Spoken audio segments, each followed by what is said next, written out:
kombolewa,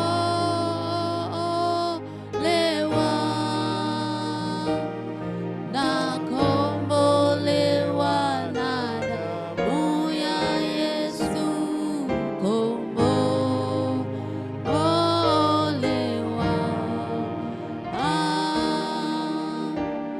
Mimi mwana wake kweli, nitamwona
unaishi milele. Wewe ni Mungu unaishi milele. Wewe ni Mungu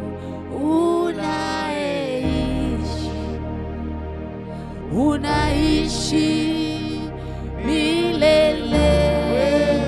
Wewe ni Mungu unaishi milele. Wewe ni Mungu unaishi milele. Mkono wako ni mkuu sana, Mungu unaishi. Mungu unaishi.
uweza wako, tumeona nguvu zako, tumekutana na utukufu wako Bwana.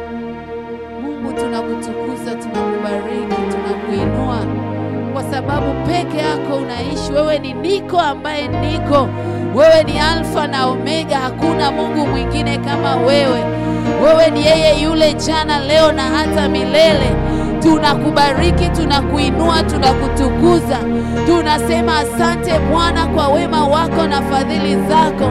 Asante Bwana kwa kuwa wewe Bwana ni Mungu unayestahili sifa, unayestahili kuinuliwa, unayestahili kuabudiwa. Rabo sheke ya ndora masekera yenderebo sikiri kanda rabakoria ramaseketaya mando robo zika. Asante Bwana kwa ajili ya siku mpya ambao umeifanya. Asante kwa kuwa asubuhi umetupa mwenyewe kwa neema yako Bwana, si kwa uwezo wetu wala si kwa nguvu zetu, bali ni kwa Roho wako Bwana, kama neno lako linavyosema katika Zaburi ya 92 mstari wa 1 na wa 2, ya kwamba ni neno jema kumshukuru Bwana, kuzitangaza rehema zake wakati wa asubuhi. Tunayakaribia malango yako Bwana kwa shukrani. Tunakutukuza kwa ajili ya kila mmoja wetu. Asante kwa namna ambavyo umetupigania usiku uliopita. Asante kwa namna ambavyo umetutegemeza kwa mkono wako wenye nguvu. Asante kwa kuwa wewe Bwana usinzii wala ulali. Wewe umetulinda Bwana katika makesha ya usiku. Umetulinda dhidi ya hatari za yule mwovu adui. Umetulinda dhidi ya nguvu za giza. Umetulinda dhidi ya mashambulizi ya adui. Baba, tunakubariki, tunakutukuza asubuhi ya leo. Tunaungana na ndege wa angani, tunaungana na upepo, tunaungana na bahari, tunaungana na kila chenye mwili kinachokusifu asubuhi ya leo. Rikamando robo shaka yanda ramaseke rikandiri makoria masekere bobosaka ori masekere bobosika ramashetere bobosika oria masekere bobobobo rikiki mando robo sikiri kanda rabaseke ori masekeri anda rabakoria. Nafsi yangu muimini Bwana, nafsi yangu muimini Bwana, na kila kilichomo ndani yangu kilimidi jina la Bwana, maana peke yake anastahili, maana peke yake anauweza, maana uaminifu wake ni kao na kikao. Riposa kaya ndora moseke mandira posa ori kapayanda rabakoria masendere boshakataya riposa kaya kanda rabakuria masendere bobosika. We glorify your name, Lord Jesus. We exalt your name. We magnify your name. We worship you, Lord Jesus. Roposi kima koria masendere bosika. Peke yako Bwana, peke yako unastahili, peke yako kuabudiwa, peke yako kuinuliwa, peke yako Jehova. Wewe ambaye ulichinjwa ukamnunulia Mungu watu wa kila taifa, watu wa kila kabila, ukawafanya kwa ukuhani na ufalme. Ni wewe tunaisujudu mbele zako. Ni wewe ambaye neno linasema kila goti litapigwa, litasema ya kwamba wewe ni Bwana. Oh, hakuna jina lipitalo majina yote kama jina lako Yesu. Tunakuabudu, tunakutukuza, tunakuinua. Peke yako mfalme wa wafalme. Rikarabo shaka ya maseke. There is no one like you, Lord Jesus. There is no one like you, Lord Jesus. You are the King above all kings. Ropo shaka yanda ramakoria rindi rimando robo shata ya masakataya rama manda rababa sheke nderere bosika ori maseke yanda rabakoria masheketaya. Katikati ya miungu wewe ni Mungu mkuu. Ripopo shaka yanda rabakoria yende repo sikiri kanda rabakoria. Wewe ni Bwana wa vita, wewe ni jemedari mkuu, wewe ni Bwana wa majeshi. Tunakubariki, tunakutukuza, tunamimina mioyo yetu mbele zako. Tunaungana na maserafi na makerubi asubuhi ya leo.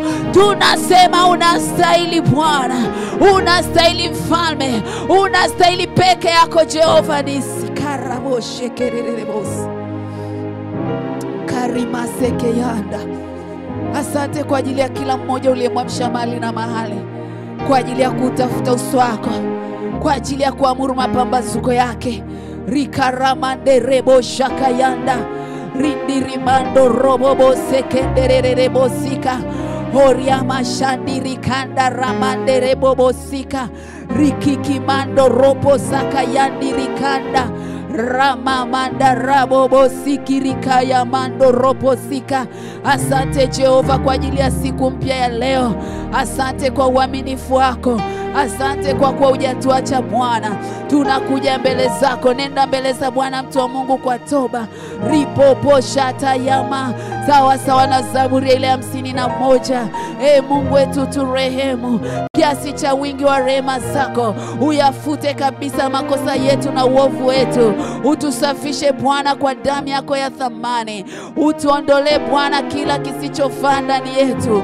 Ututakase Bwana tuwe safi. Tumejua kwamba tumekutenda dhambi kwa kunena kwetu, kwa kutenda kwetu, kwa kutenda kwetu Bwana, kwa kuenenda kwetu tumeenda kinyume na mapenzi yako.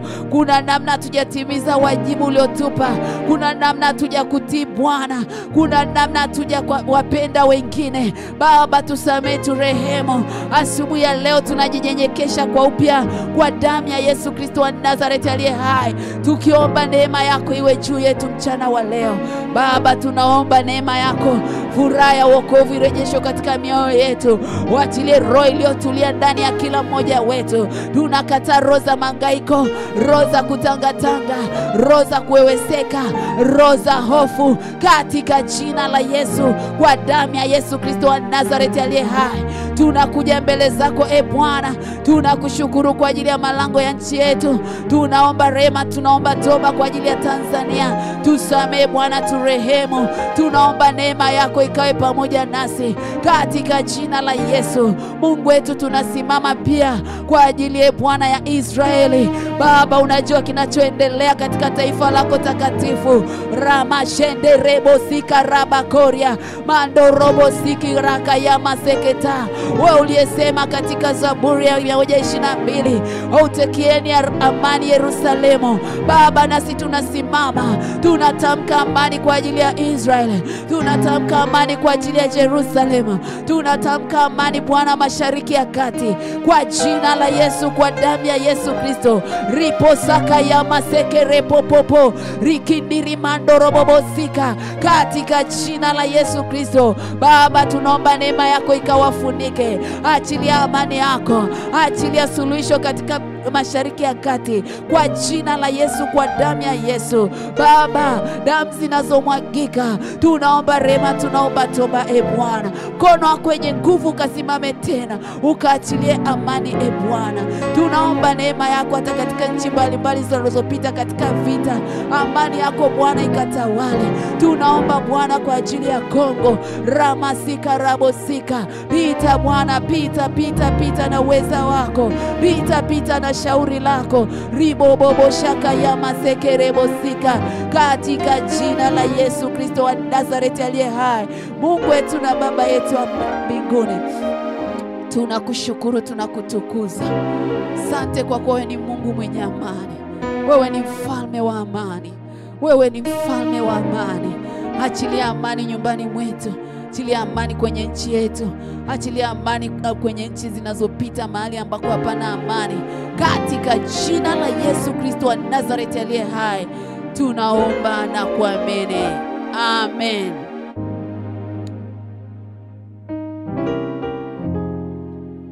Bwana Yesu asifiwe sana. Tutaenda kuomba ombi lingine moja, then tutaingia kwenye somo.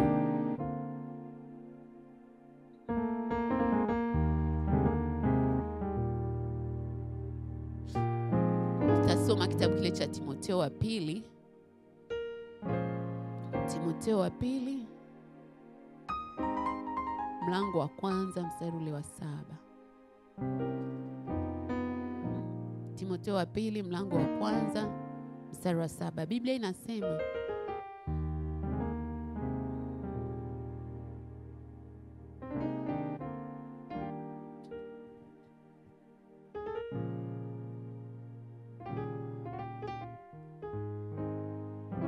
nitaanzia mstari ule wa 3. Biblia inasema, ni waraka wa mtume Paulo kwa Timotheo. Anasema, namshukuru Mungu nimwabudie kwa dhamiri safi tangu zamani za wazee wangu, kama vile nikukumbukavyo wewe daima katika kuomba kwangu usiku na mchana. Nami natamani sana kukuona, nikiyakumbuka machozi yako ili nijae furaha, nikikumbuka imani ulionayo isiyo na unafiki, ambayo ilikaa kwanza katika bibi yako Loisi na katika mama yako Eunike. Nami nasadiki wewe nawe unayo. Kwa sababu hiyo na kukumbusha uichochee karama ya Mungu iliyo ndani yako kwa kuwekewa mikono yangu. Maana Mungu hakutupa roho ya woga, bali ya nguvu na ya upendo na ya moyo wa kiasi. Bwana Yesu asifiwe sana. Ukisoma pale chini anasema, basi usiuonee haya ushuhuda wa Bwana wetu, wala usinionee haya mimi mfungwa wake, bali uvumilie mabaya pamoja nami kwa ajili ya Injili, kwa kadiri ya nguvu ya Mungu, ambaye alituokoa akatuita katika mwito mtakatifu, si kwa kadiri ya matendo yetu sisi, bali kwa kadiri ya makusudi yake yeye na neema yake. Neema hiyo tulipewa katika Kristo Yesu tangu milele. Bwana Yesu asifiwe sana. Natamani tuombe ombi moja asubuhi ya leo. Paulo anamwandikia Timotheo kwa habari ya kumtia moyo katika utumishi au wito ambao Timotheo alikuwa amepewa. Katika kipindi ambacho Timotheo alikuwa anatumika, ni kipindi ambacho kanisa lilikuwa linateswa. Watu walikuwa wanakuwa persecuted, wanaomwamini Kristo. Na katika mazingira hayo kina Timotheo, hofu ilianza kuingia ndani. Lakini Paulo anamkumbusha neno moja, anamwambia Timotheo, ninakuombea na ninajua uko thabiti na nilikuwekea mikono, lakini ninajua imani iliyoko ndani yako ulirithi kutoka kwa bibi yako, kwa mama yako. Sasa ninachokusihi kitu kimoja Timotheo, hatukupewa roho ya woga iletayo utumwa. Hatukupewa roho ya woga, kwenye Warumi ndo wanasema inaleta utumwa, bali ya nguvu na upendo wa moyo wa kiasi. Kitu gani nataka nikusemeshe hapa? Chini pale anaongea kwa habari ya kutoonea haya msalaba, kutoonea haya wito ambao umekuwa ndani yake. Nachotaka kukisema hapa asubuhi leo ni kwamba watu wengi wameshindwa kutembea katika nguvu za Mungu, wameshindwa kutembea katika vipawa na karama na wito Mungu aliweka ndani yao, sababu ya kitu kimoja kinachoitwa woga au hofu. Mungu anakuambia ondoka kwenye comfort zone, start this business, start this family, start this thing. Mtu anaogopa, anakuambia anaogopa nitaanzaje? Na anapoogopa wala hajui kinachomwogopesha. That is the devil. Biblia inatukumbusha asubuhi leo, Mungu hakutupa roho ya woga. Kuna mtu anaoga tu ya kwa kufa. Yaani akiamka yeye anawaza kaburi, anatembea na kaburi, anatembea. Akiumwa kidogo anaona ndo amesha kufa. No. Hatukupewa roho ya woga. Na kwenye Warumi anasema ile roho ya woga inaleta, roho ya hofu inaleta utumwa. Unakuwa subjected kwenye utumwa wa shetani. Natamani asubuhi ya leo tukashughulike na roho ya hofu. Sijui Mungu amekusemesha vitu gani kwenye familia yako, lakini una hofu. Umesemeshwa nini kwenye career yako? Una hofu. Kwenye huduma, kwenye vitu mbalimbali Mungu anavyosemesha, una hofu. Na ukitaka kujua roho ya hofu ina nguvu kiasi gani, ili kuishinda hofu, unahitaji kuwa na mambo makubwa matatu. Unahitaji kuwa na roho tatu ili ushinde hofu. Anasema maana hatukupewa roho ya woga, bali ya nguvu. Yaani unahitaji kuwa na roho ya nguvu, bali ya upendo na ya moyo wa kiasi. Unaweza ukaelewa nguvu ya hofu ilivyo. Ni watu wangapi wamezikwa na vision Mungu alizowapa? Ni watu wangapi wamekufa na mambo makubwa ambayo Mungu aliwawekea kwenye mioyo yao? Ni watu wangapi wamekufa na vipawa na karama kwa sababu tu ya hofu ya uthubutu? Ni watu wangapi wamekubali kuona mambo yanaharibika kwenye nchi au kwenye sekta mbalimbali walizopo kwa sababu tu anasema nikisema watanionaje, watanifanya ni hofu. Mimi nakutana na mtu ana kitu kikubwa, anakuambia naogopa ukifanya nitaishije bila mshahara. Sikia, Mungu akiweka mbegu ndani yako atahakikisha umetembea nayo. Hebu shughulika na hiyo roho ya hofu asubuhi ya leo. Hiyo hofu ikutoke, jikungute. Piga hiyo roho kama unampiga mtu mbele yako, kwa sababu ni ina masikio, ina miguu, ina kila kitu. Kila kitu kwenye ulimwengu wa roho ni dhahiri.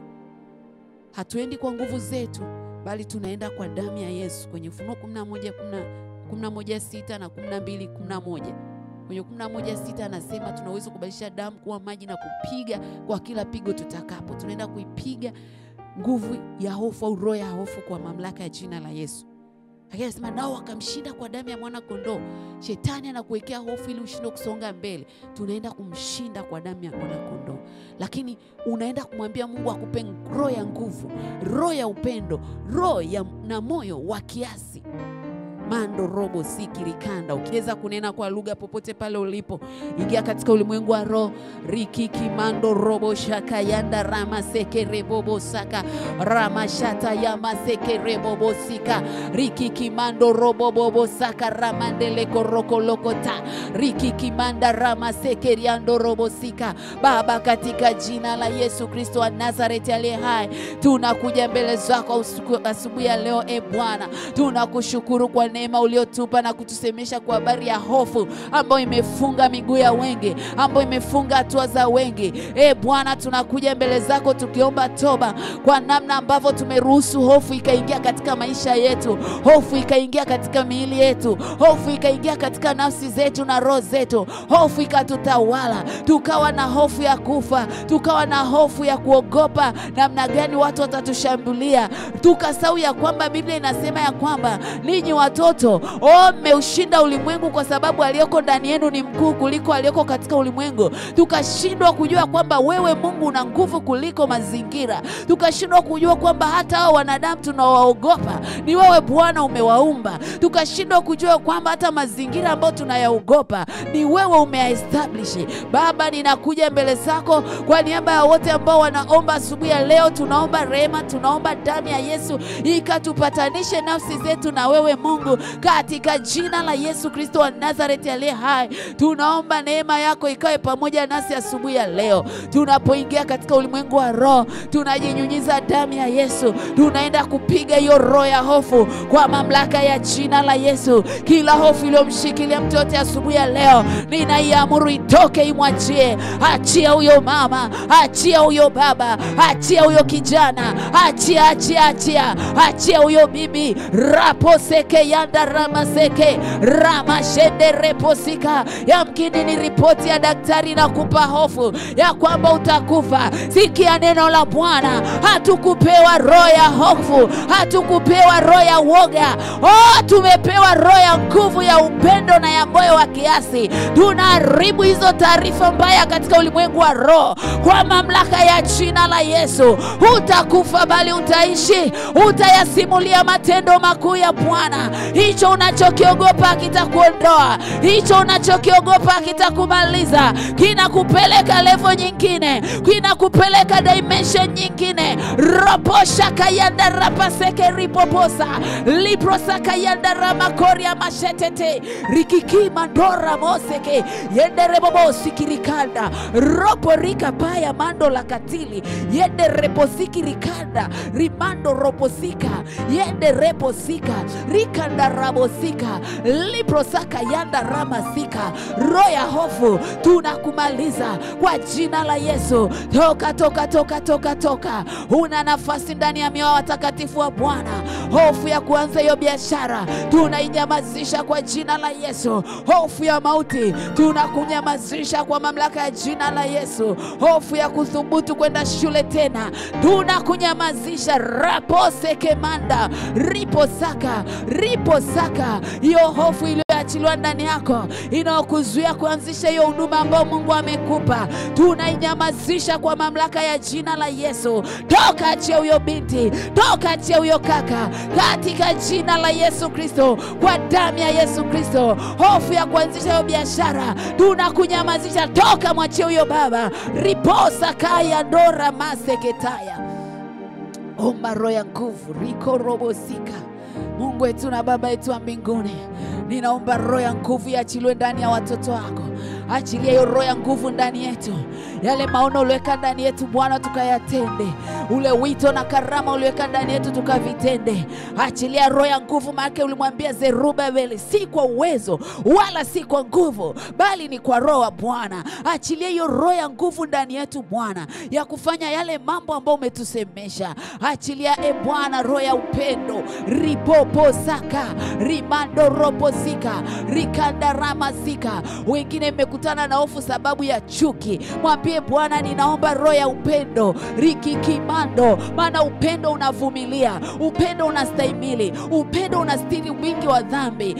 Yamkini hofu imekuja kwa sababu upendo ndani yako umepoa, umepungua. Mwambie Bwana, ninaomba roho ya upendo, ninaomba roho ya upendo, ninaomba roho ya upendo katika jina la Yesu. Kwa damu ya Yesu tukupende wewe Mungu kuliko kitu chochote. Tuwapende na wanadamu uliowaumba Bwana, kwa jina la Yesu Kristo wa Nazareti aliye hai. Mungu wetu, tujalie moyo wa kiasi, mjalie kila mmoja wetu moyo wa kiasi kwa mamlaka ya jina la Yesu. Asiwepo hata mmoja atakayebaki kama alivyo. Asante Bwana kwa uaminifu wako. Asante Bwana kwa rehema zako. Asante Jehova kwa kuwa wewe unaweza. Katika jina la Yesu Kristo wa Nazareti aliye hai. Thank you Lord Jesus.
Unaishi milele.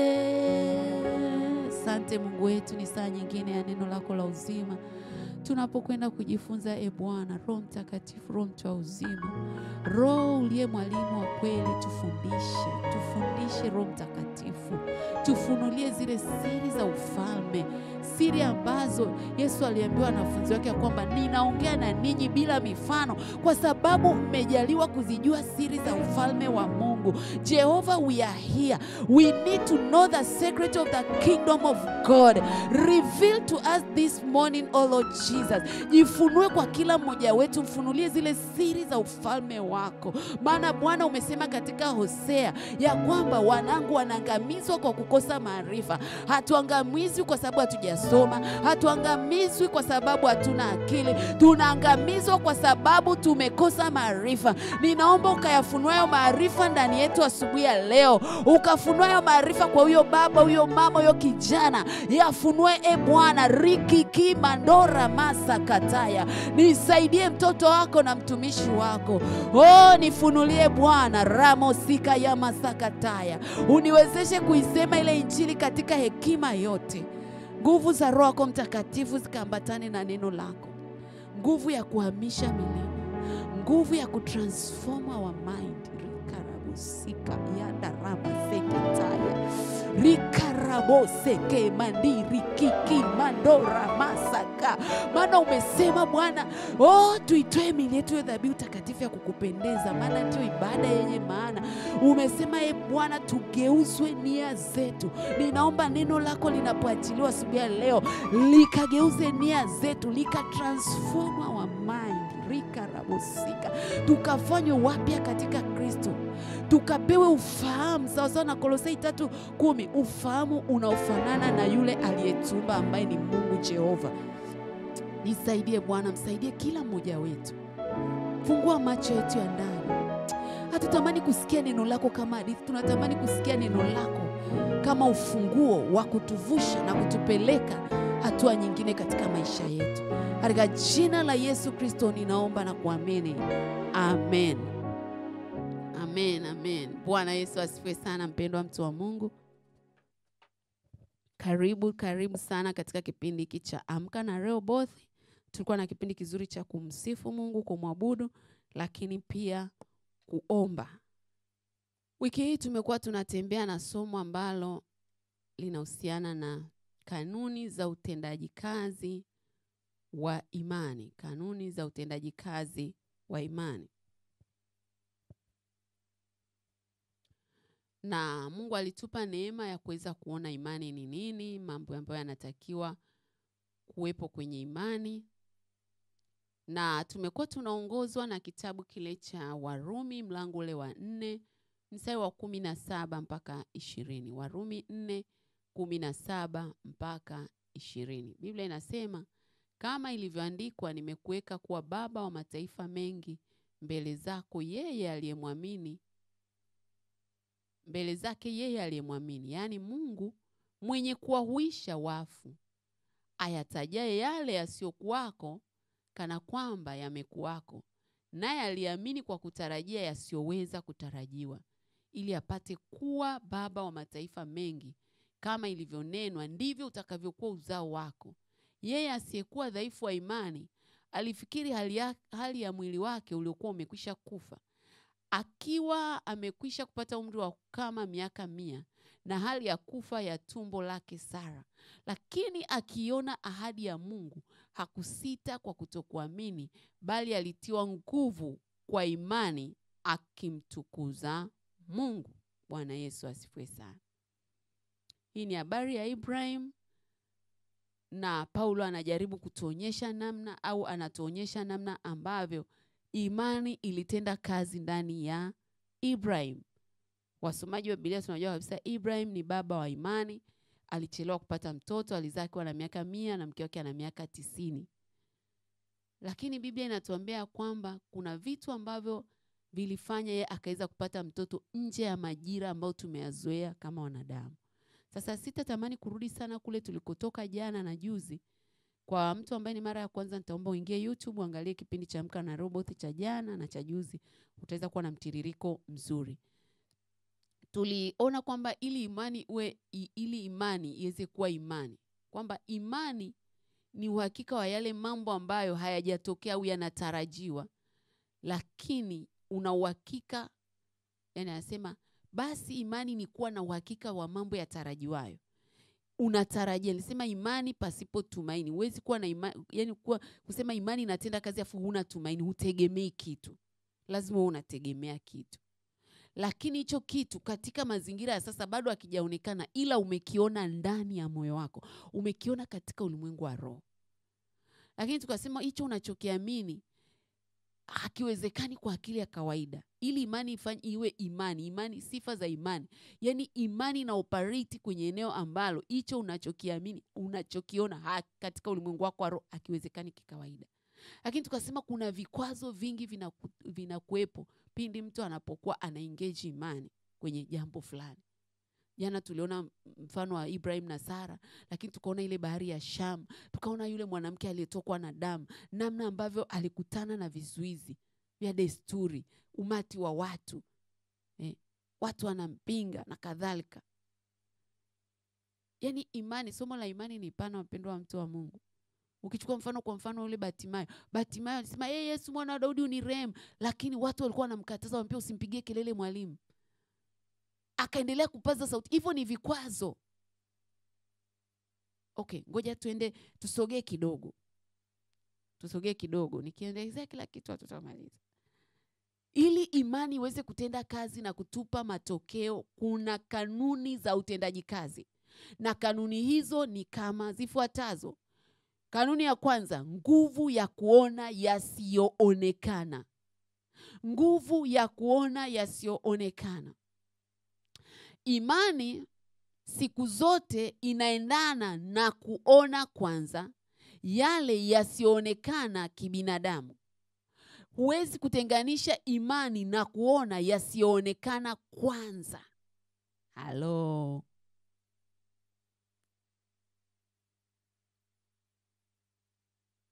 Ngoja nirudi kwenye ile mstari mama wetu anasema kwenye Warumi 4:17 hadi 20.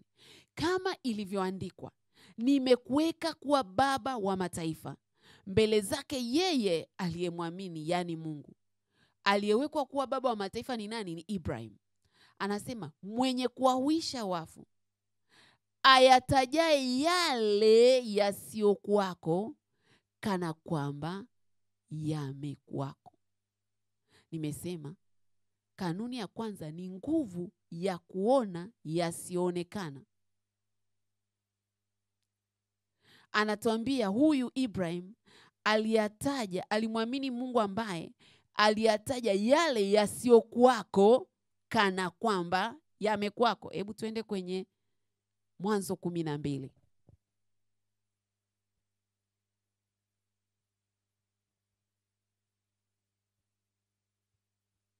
Mwanzo 12. Kuna kitu pale nataka tukione watumishi. Mwanzo 12. Biblia inasema Bwana akamwambia Abraham, toka wewe katika nchi yako na jamaa zako na nyumba ya baba yako, uende mpaka nchi nitakayokuonyesha. Nami nitakufanya wewe kuwa taifa kubwa na kukubariki na kulikuza jina lako, nawe uwe baraka. Nami nitawabariki wakubarikio, naye akulaanie nitamlaani, na katika wewe jamaa zote za dunia watabarikiwa. Basi Abraham akaenda kama Bwana alivyomwamuru. Lutu akaenda pamoja naye. Naye Abraham alikuwa mtu wa miaka 75 alipotoka Harani. Bwana Yesu asifiwe. Biblia inatuambia hivi, Bwana alimwambia Abraham, kipindi hicho anaitwa Abraham, toka wewe katika nchi yako na jamaa na nyumba ya baba yako, uende paka nchi nitakayokuonyesha.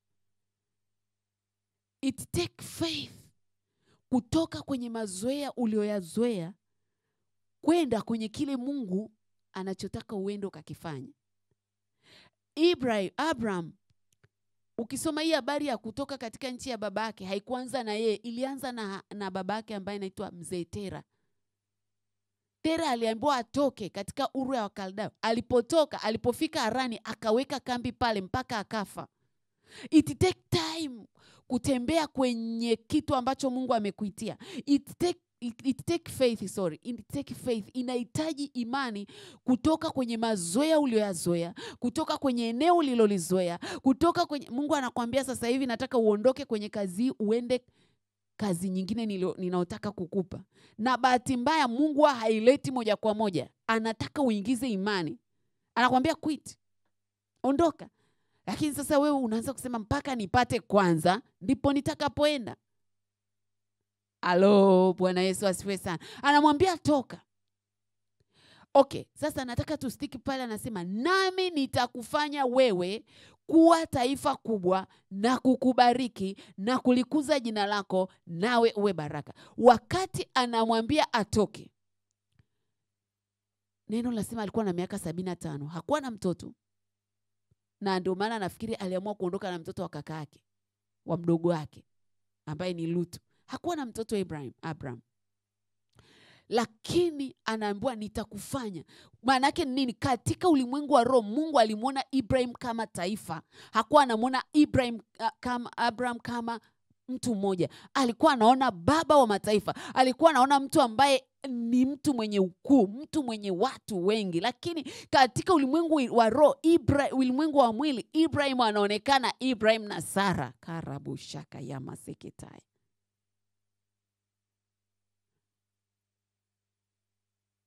Nguvu ya kuona ni kitu ambacho ni cha kwanza katika imani.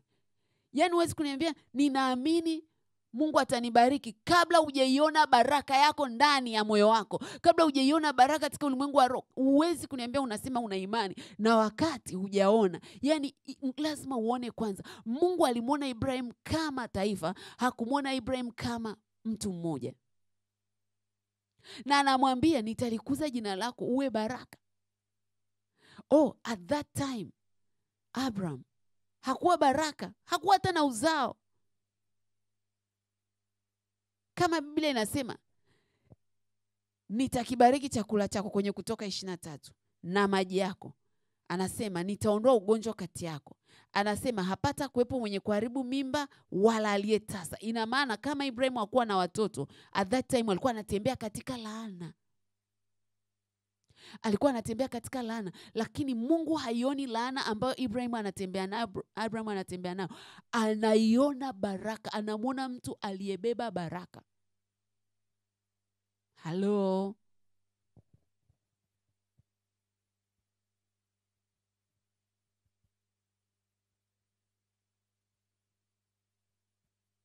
Bwana Yesu asifiwe. Huwezi kutenganisha imani na nguvu ya kuona ndani. Huwezi kutenganisha imani na nguvu ya kuona ndani, na nguvu ya kuona yasiyoonekana kikawaida.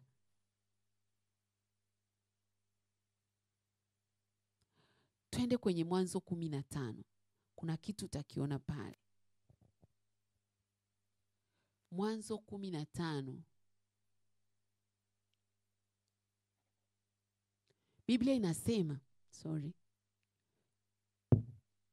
Biblia inasema baada ya mambo hayo neno la Bwana likamjia Abraham katika njozi likinena, usiogope Abraham, mimi ni ngao yako na thawabu yako kubwa sana. Abraham akasema, Bwana Mungu, utanipa nini? Nami naenda zangu hali sina mtoto, na atakayemiliki nyumba yangu ni huyu Eliezeri Mdameski. Anasema na atakayemiliki nyumba yangu ni huyu Eliezeri Mdameski. Abraham akasema, tazama, hukunipa uzao, na mtu aliyezaliwa nyumbani mwangu ndiye mrithi wangu. Na neno la Bwana likamjia likinena, huyu hata kurithi, bali atakayetoka katika viuno vyako ndiye atakayekurithi.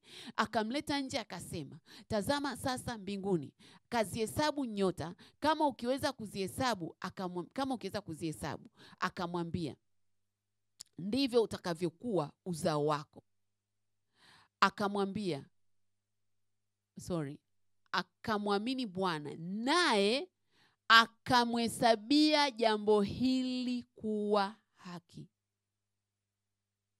Kisha akamwambia, mimi ni Bwana niliyekuleta kutoka Uru wa Wakaldayo, nikupe nchi hii ili uirithi. Bwana Yesu asifiwe. Nimesema huwezi kutenganisha imani na nguvu ya kuona ndani, nguvu ya kuona yasiyoonekana. Hii ni habari ambayo tayari Abraham ameshaingia katika nchi ile ya ahadi. Yani mwite Ibrahim, maana ndio jina alobadilishiwa laita. Ibrahim ameshaingia kwenye nchi ya ahadi. Njaa imeshatokea, ameshaenda Misri, amesharudi, amekuta na mali nyingi, wameshatengana na Lutu. Nina uhakika kuna hofu ilianza kumuingia Ibrahim. Ndio maana Mungu anasema kwamba usiogope Abraham, mimi ni ngao yako na thawabu yako kubwa sana. Abraham anamwambia Mungu, sina mtoto. Sasa nataka ukione kitu hapa. Mungu anamwambia hivi, hebu tazama mbinguni, hesabu hizo nyota. Ukiweza kuzihesabu, anasema ndivyo utakavyokuwa uzao wako. Biblia inaniambia akamwamini Bwana, naye akamhesabia jambo hili kuwa haki. Ni hivi, Ibrahim yuko yeye na Sara, hawana mtoto, na kuna hofu imeanza kutokea. Hofu ilipotokea, Mungu anamtokea, anamtia nguvu, anamwambia usiogope. Kama nyota zilivyo ndivyo uzao wako utakavyokuwa. Sasa angalia, alianza kuhesabiwa kuwa yeye ni baba wa mataifa lini? Ni pale ambapo alimwamini Mungu. Biblia inasema akamwamini Bwana, naye akamhesabia jambo hili kuwa haki. Maana yake ni nini? Alipohesabiwa jambo lile kuwa haki, maana yake anastahili kuwa baba, anastahili kupokea uzao. Ninasema tena ya kwamba kama hujaona ndani, ni ngumu sana imani kutenda kazi. Na kama imani haitendi kazi, huwezi kuhesabiwa haki ya kile kitu ambacho unakitaka. Bwana Yesu asifiwe sana. Biblia inasema akamwamini na Bwana akamhesabia haki. Aliamini wapi? Aliamini kwenye yale yasiyoonekana. Kuna Zaburi, kuna kitabu cha Isaya huwa kinanipa kutafakari sana. Isaya 54. Isaya 54 ni neno ambalo huwa linanitafakarisha sana kwa habari ya imani. Isaya 54 Biblia inasema, imba wewe uliyetasa, wewe usiyezaa.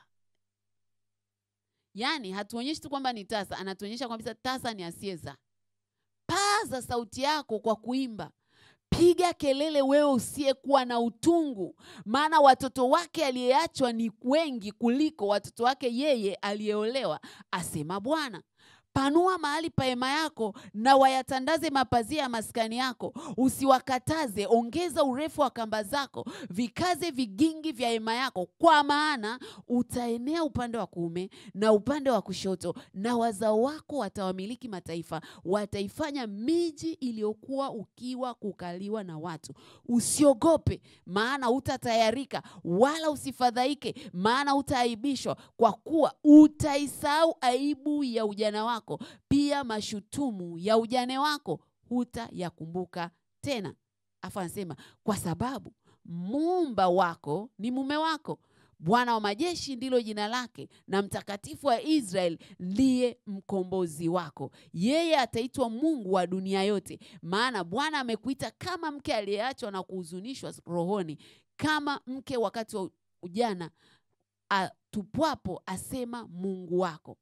Kwa kitambo kidogo nimekuacha, lakini kwa rehema nyingi nitakukusanya. Hili ni neno ambalo ndani yake limebeba nguvu ya imani. Lakini halitaki tuingize nguvu ya imani, nataka uone kwanza. Anamwambia, imba wewe uliyetasa. Tunajua tasa ni mwanamke ambaye hazai, yani hana uzao. Na anamwambia kabisa, najua huna hata utungu wa kuzaa, lakini watoto wako ni wengi kuliko yeye aliachwa, yeye aliyeolewa, ya kwamba pamoja na utasa wako, ndani yako mimi sioni utasa, ninaona uzao, ninaona watoto wengi, ninaona watoto wamekuzunguka. Rikarabosika. Anamwambia wengi tena kuliko hata wa yeye aliyeolewa. Anasema wewe unajiona ni mdogo, anza kupanua mahali pa hema. Mimi sijui naongea na nani asubuhi ya leo. It take faith to believe. And not only faith, you need to see in unseen things, in unseen spirits. Yani lazima uingie katika ulimwengu wa roho, uone yasiyoonekana ili uanze kuimplementi imani. Wewe unajiona tasa, lakini Mungu hakuoni tasa. Wewe unaiona hiyo biashara ndogo, Mungu haioni biashara ndogo. Wewe unaiona hiyo huduma ndogo, Mungu haioni huduma ndogo, anaiona huduma ya kimataifa. Wewe unaona familia yako mmekosa mtoto, Mungu hawaoni matasa, anaona uzao, anaona umezungukwa na watoto wengi. Panua mahali pa hema yako. Halo.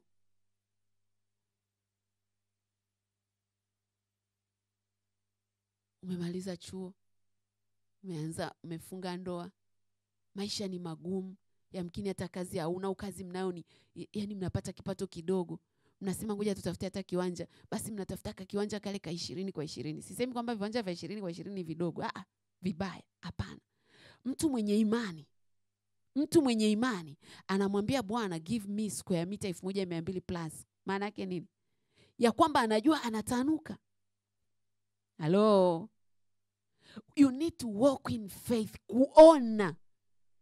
kwamba ninajua leo ninacho kidogo, lakini katika ndani yangu inaniambia kesho yangu ni nzuri kuliko leo, kesho yangu ni bora kuliko leo. Kwa hiyo sitatafuta kiwanja kidogo, nitatafuta kiwanja kikubwa, kwa sababu ninajua kesho yangu imebarikiwa, ninajua ninayemwamini atanifanya niwe baraka. Nitatafuta uwanja ambao nitakuwa na parking, nitatafuta uwanja ambao nitaweka garden, nitatafuta uwanja ambao nitaweka swimming pool. We live by faith, we walk by faith and not by sight. Yesu anasema nilikuja ili wawe na uzima kisha wawe nao tele. Ya kwamba alipokuja Yesu alikuja kurejesha ile maisha ya Eden ya kwanza, ya kwamba tuishi maisha ya fulfillment, ya utoshelevu, maisha ya kutosheka. Kila unachokipanga wewe unapanga tu under budget. Unajua mimi sina hela, kwa hiyo ngoja tu nitafute kidogo. Hata ukitaka kununua nguo unawaza kwanza nikatafute ile ya mtumba, ile ya bei rahisi. Hapo unapita, mtu wa Mungu. Panua mahali pa hema yako. Aonavyo mtu nafsini mwake ndivyo alivyo. Unaona nini ndani yako? Unaona nini ndani yako? Ukiona wewe ni wa kuvaa mitumba, utavaa mitumba siku zote. Sikatai, mitumba ni nguo, hata mimi nimezivaa sana. Lakini kuna mentality Mungu amenibadilishia. Akaniambia if you walk by faith, unatakiwa uanze kutembea mtembeo wa kimungu. Sisi ni wana wa Mungu. Biblia inaniambia kama tu wana tu warithi wa ahadi za Mungu. Kama ahadi za Mungu ni sisi kufurahia uzima hapa duniani, kufurahia utoshelevu hapa duniani, na kisha uzima wa milele sikia mbinguni. Yesu alisema naenda kuandaa makao, tena ni mazuri. Tunatakiwa tuanze kupractice kuishi makao ya mbinguni hapa duniani. Mtu anasema sasa Lydia umeshift kwenye injili za prosperity. Mungu anataka uishi maisha ya kumpendeza, maisha ya kufurahia, kwa sababu shetani alitunyang'anya maisha pale Eden Adamu alipoanguka. Lakini Mungu akasema no, ninawarejeshea maisha yale ambayo shetani aliwanyang'anya, ninayarejesha kwa kumleta Yesu. Na ndio maana Paulo kuna mahali anadhubutu kusema ya kwamba Kristo kwa kuangikwa kwake pale msalabani alifanyika kuwa maskini ili sisi tuwe matajiri, alifanyika kuwa laana ili sisi tuwe baraka. Unaona nini? Anamwambia panua mahali pa hema yako, utaenea kaskazini, utaenea kusini, utaenea mashariki. Bwana Yesu asifiwe sana. Bwana Yesu asifiwe, mpendwa mtu wa Mungu. Wakati tumeoana na mume wangu, itoe mfano ya kupanua mahali pa hema. Tukafika tukasema sasa hivi ngoja tutafute kiwanja. Mnajua maisha mnapoanza, hasa mkiwa wote mmetokea kwenye background za chini, tofauti na wale ambao wanakuta Biblia inasema mtu mwenye hekima huachia wana wa wana urithi. Sasa sisi ni wale tumetoka kwenye familia za kawaida ambazo kwa Kitanzania ndio majority. Kwa hiyo tukasema sasa tutafute kiwanja. Wakati tunatafuta kiwanja nilijifunza kitu kimoja kubwa kwa mume wangu. Kila uwanja ambao tulikuwa tunakuta ni mdogo, yani kidogo, kiwanja kadogo kabisa, ananiambia hapo hata msitaki hata kubagain bei.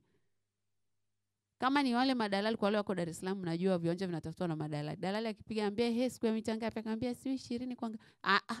Kwa hata usinipeleke.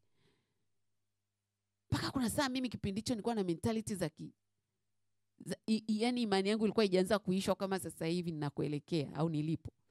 Kwa namwambia sasa Ima, unafikiri tutapata kiwanja kweli hicho unachotaka? Akasema wewe unafikiri tutakaa maisha haya siku zote?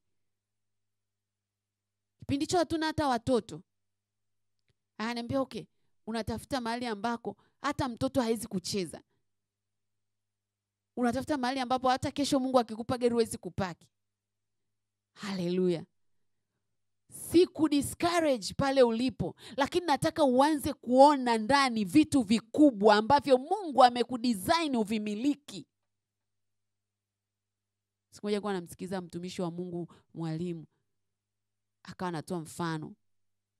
Akasema alienda kanisa moja, akakuta ile kanisa yani wamenunua uwanja pale walipojenga kanisa ndo hapo linaishia. Yani hamna sehemu ya parking, hamna nini.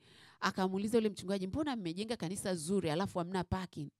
Afu mchungaji akamwambia waumini wetu hawana magari. Afu mwalimu akamwambia unasema waumini hawana magari, utakuwa unawafundisha mafundisho ya aina gani ambao miaka yote hawatakuwa wanakuwa wakaendelea kutembea kwa miguu siku zote? Biblia inaniambia tunatoka utukufu hata utukufu, imani hata imani, nguvu hata nguvu. Ili utoke nguvu hata nguvu, imani hata imani, ni lazima uanze kuona yale yasiyoonekana na uyataje kana kwamba yapo. Kana kwamba tayari ameshakuwa. Huyu alipokuwa anaambiwa utaenea pande zote, anaambiwa sogeza vigingi, sogeza, tanua hiyo hema, sambaa kaskazini, kusini, mashariki. Ni kwa sababu katika ulimwengu wa roho Mungu alishamuona kwamba anamiliki eneo kubwa. Na wewe anza kumwambia Mungu, nionyeshe ni wapi unataka nimiliki, ni wapi unataka nifike. Nionyeshe katika ulimwengu wa roho, nione kwanza. Kwa sababu stamina ya kutembea kwenye kile ulichokiona ndiyo inayokupa nguvu ya imani. Na nguvu ya imani ikiingia kazini, unapokea muujiza wako. Bwana Yesu asifiwe sana. Bwana Yesu asifiwe. Tunaona kwenye Mwanzo 15 Mungu anamwambia Ibrahim usiogope. Lakini tunaona pia hapa kwenye Isaya mlango wa 54 mstari wa 4 anamwambia huyu mama usiogope maana utatayarika. Na leo Mungu alitupa kuomba kwa habari ya roho ya hofu. Nguvu ya kuona.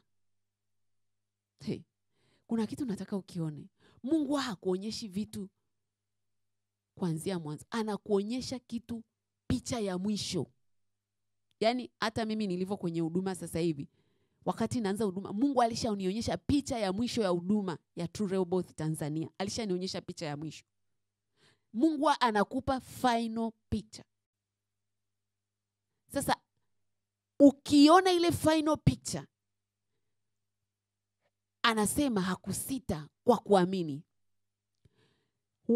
Ukiniambia ninaamini afu hujaona, sikuelewi. Sasa Mungu anapokupa final picture, ile picha ya mwisho, ile picha huwa inakuwa ni kubwa kuliko uwezo wako. Ile picha huwa inakuwa haiendani na mazingira unayopitia. Na kwa sababu haiendani na mazingira unayopitia, hofu inaingia ndani yako. Hofu inaingia ndani yako. Sasa Mungu anamwambia Ibrahim usiogope. Usiogope. Usiogope. Anamwambia huyu mwanamke hapa kwenye Isaya 54, usiogope maana hautatayarika. Hautatayarika. Wala usifadhaike maana hutaaibishwa. Mungu anasema nimekuchora kwenye vitanga vya mikono yangu. Jina lako liko mbele ya kuta zangu daima. Kwa hiyo anataka tusiogope. Picha aliyokuonyesha isikuogopeshe. Isikuogopeshe. Keep on pressing. Keep on pressing. Keep on pressing through faith, through prayer. Anza kutamka, anza kusema. Mara utashangaa kimetokea. Wanamsikiliza mtumishi wa Mungu, nampenda sana Joyce Meyer. Joyce Meyer anasema wakati Mungu anamuita kwenye huduma miaka ya 80, alimwambia Joyce, you are going to preach all over the world. You are going to preach the gospel all over the world. Kwamba unaenda kuhubiri, utahubiri injili dunia nzima. Anasema wakati Mungu anamwambia yeye yani kwanza anafundisha tu Bible study ya watu 5. Anasema na amefundisha hiyo Bible study watu 5, watu 9, watu 10 kwa miaka mingi. Lakini ndani Mungu amemuonyesha anahubiria dunia nzima. Anasema aliendelea lakini picha aliyokuwa amepewa na Mungu ni ya dunia nzima. Akawa anamuomba Mungu kulingana na ile picha aliyoiona ndani. Anasema baada ya miaka kadhaa, ghafla akaanza kuona ongezeko kwenye huduma yake. Mara watu 20, mara watu 50. Anasema walipofika watu 100, akasema nimefika mwisho. Yaani Mungu sasa hivi niko tayari kwenda mbinguni. Mungu akamwambia nilikwambia unaenda dunia nzima. Sasa hivi anahubiri all over the world. Anasema mafundisho yake yanakuwa translated, yanafafanuliwa kwa lugha tofauti tofauti, nchi 53. Kwenye YouTube channel anaifikia dunia nzima. Watu wa Mungu, nikamsikiza tena mtumishi wa Mungu David Yongichon marehemu. Mungu alimuita katika utumishi akiwa wa Korea wale wasio na dini kabisa. Mungu akamponya TB, afu akamwambia utanitumikia, utaanzisha kanisa. Anasema wakati naanzisha, Mungu ananionyesha kanisa la watu 10,000, 3,000. Anasema sijui linafikaje, through prayer, through faith. Akasema likafika. Akamwambia Mungu, hapa yatosha, naenda mbinguni. Mungu akamwambia no, kanisa lako litafika, linabeba watu 300,000 kwa mara moja. Alianza kumonyesha picha kabla haijatendeka. Kwa hiyo yule baba anasema through prayer na hekima Mungu alikuwa anampa, paka anakufa, alifariki mwaka juzi, kanisa lake ndio the leading church ambayo inakuwa na watu wengi kwa wakati mmoja iliko Korea. Wapendwa, mimi sijui unaona nini, lakini Biblia inaniambia panua mahali pa hema yako, maana utaenea kaskazini, utaenea pande zote. Anza kuona vile Mungu anavyotaka uone. Mwambie Mungu, ninaomba unipe jicho la kuona yasionekana. Nipe jicho la kuona kwanza. Rama shanda raba korea. Biblia inaniambia Ibrahim akiona ahadi hakusita kwa kuamini.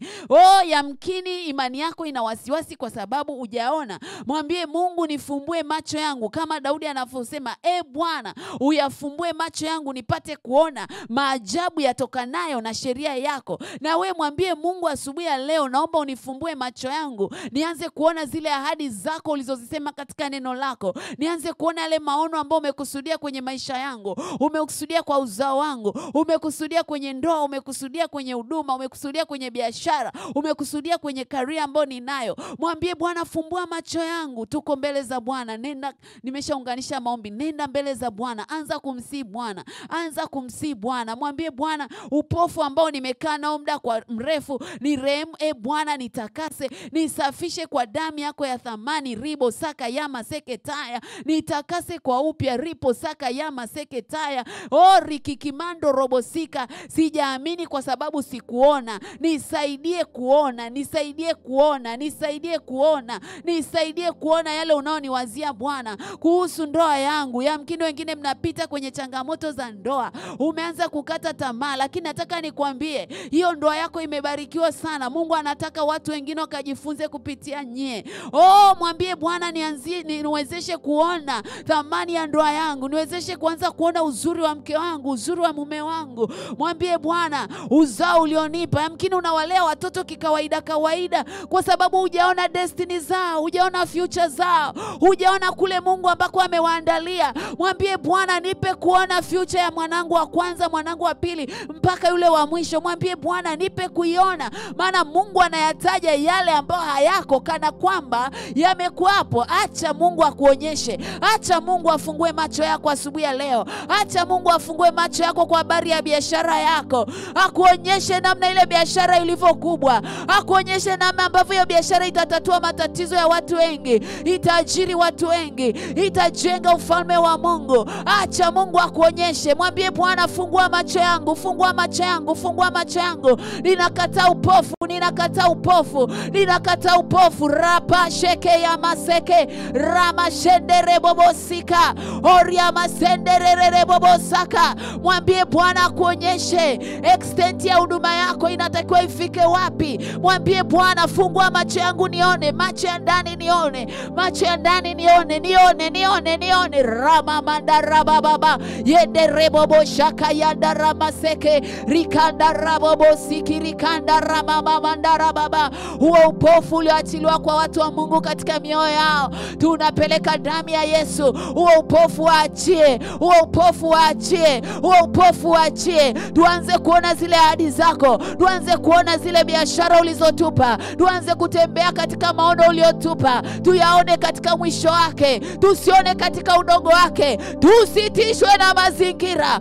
bali tuifuate ile ahadi uliotuonyesha. Macho ya ndani yatiwe nuru, macho ya ndani yatiwe nuru, macho yangu yatiwe nuru, macho huyo baba yatiwe nuru, macho huyo mama yatiwe nuru. Ripo shaka yanda raposika, riko robo saka yanda rapaseke, rindi rimando ropopo sakata, lipro saka yandi rimakoria masaka, rapo rika payanda laka sakata, rika payando ropopo seketaya. Omba mtu wa Mungu dakika chache, omba. Huo upofu wa kiroho uondoke.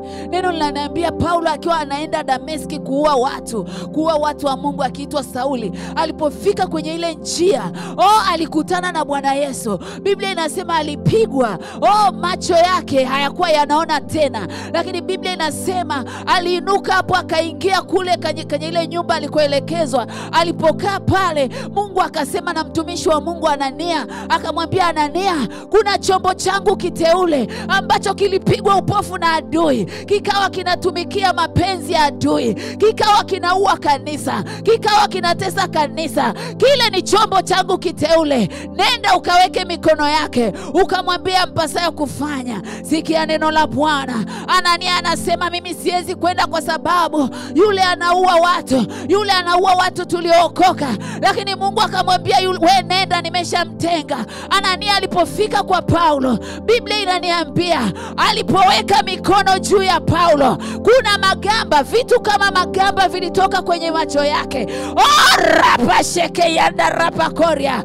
Paulo ambaye alikuwa anaona wokovu si kitu sahihi, magamba yalipotoka kwenye macho yake, alianza kumhubiri Kristo, alianza kumtetea Kristo, alianza kuokoa watu. Kuna magamba kwenye macho yetu ya ndani. Peleka damu ya Yesu, peleka damu ya Yesu. Mitazamo yako ni kwa sababu ya hayo magamba ambayo shetani ameweka kwenye macho yetu ya ndani. Ondoa hayo magamba, ondoa hayo magamba, ondoa hayo magamba kwa damu ya Yesu, kwa damu ya Yesu, kwa damu ya Yesu. Acha yadondoke, uanze kuona nuru ya Kristo, uanze kuona maono ya kimungu, uanze kuona yale Mungu aliyokusudia, ambao amewaandalia wale wampendao, katika jina la Yesu Kristo wa Nazareti aliye hai. Karabo sheke yanda rikanda ramaseke rimando roposika. Utatayarika mtu wa Mungu, hutaibishwa, hutaogopa. Usiogope, Mungu yuko pamoja nasi, Mungu yuko pamoja nawe. Aliyeko ndani yetu ni mkuu kuliko alio katika ulimwengu huu. Usiogope, sikia neno la Bwana, usiogope, hutatayarika. Thank you Lord Jesus. Asante kwa watu ambao umewainua kwa upya asubuhi ya leo. Asante kwa macho ambao umeatia nuru asubuhi ya leo. Asante kwa nguvu mpya ulioachilia ndani yetu Bwana. Ninaomba ukatupe kutembea katika nguvu hiyo Bwana, kama ambavyo ulimpa Elia nguvu ya kutembea kwa mlo mmoja ndani ya siku 40. Kazi iliyoko mbele yetu ni kubwa Bwana. Tuna hatua nyingi za kwenda katika maisha yetu. Tuna hatua nyingi za kwenda katika utumishi uliotupa, katika ndoa ulizotupa, katika watoto uliotupa, katika biashara, katika karia mbalimbali ambazo umetupa. Mungu, ninaomba nguvu ya ndani iachiliwe kwa kila mmoja, stamina ya kuweza kutembea mwendo mrefu bila kuchoka. Maana umesema kwenye Isaya 29 Bwana, ya kwamba wewe unawapa nguvu. Isaya 40:29, unawapa nguvu wanaozimia, unawapa nguvu wanaozimia. Umesema Bwana, hata wazee wanaweza kuruka juu kwa mbawa kama tai. Vijana wanaweza kuchoka, lakini umesema wazee wanaokucha wewe wataruka juu kwa mbawa kama tai. Ninaomba hiyo nguvu ya kuweza kwenda mwendo mrefu, ya kuweza kutimiliza yale uliyoandika katika maisha yetu, katika jina la Yesu Kristo wa Nazareti aliye hai. Asante Mungu wetu wa mbinguni, tunakushukuru Baba. Pokea sifa, heshima na utukufu. Enzi, adhama na mamlaka ni vyako. Endelea kuwa pamoja nasi katika siku ya leo, tunapoenda katika kazi mbalimbali ulizotupa tuzifanye. Tunakomboa hilo lango la muda kwa damu ya Yesu. Yote ambayo tunatakiwa kuyafanya leo Bwana, tupe nguvu na neema ya kuweza kuyafanya. Ninatamka amani kwa ajili ya kila mmoja wetu. Natamka baraka kwa ajili ya kila mmoja wetu. Mbariki kila mmoja wetu Bwana, ukamlinde. Mwangazie nuru za uso wako Bwana, ukamfadhili. Baba, bariki kuingia kwake na kutoka kwake. Popote anapokwenda Bwana, akafanyike baraka wala si laana. Popote anapokwenda akaitwe heri, katika jina la Yesu Kristo wa Nazareti aliye hai. Sante Mungu wetu kwa kuwa umekuwa pamoja nasi na utaendelea kuwa pamoja nasi. Sante hata kwa sadaka zinazokwenda kuachiliwa Bwana katika ibada hii. Mungu, mbariki kila mmoja ambaye umeweka ndani yake moyo wa kupenda kuachilia kwa ajili ya madhabahu hii. Sante kwa kuwa unaenda kumwonekania na kumpa haja ya moyo wake. Katika jina la Yesu tunaomba na kuamini. Amen, amen, amen. Tumefika mwisho wa kipindi chetu. Sadaka yako unaweza kuiachilia kupitia 0758 940 388. Ni ya muhimu kwa ajili ya kazi ambayo Mungu ametupa, na Mungu akubariki sana. Lakini pia nikukumbushe, leo tuna maombi usiku ya watoto saa 8 mpaka saa 11. Karibu sana. Kumbuka kusubscribe na kushare link yetu ya YouTube kwa wengine ambao mafundisho haya yanaweza yakawasaidia wakavuka. Mungu akubariki sana, uwe na wakati mwema. Kumbuka sisi ni washindi na zaidi ya kushinda katika Kristo Yesu aliyetupenda. Amen.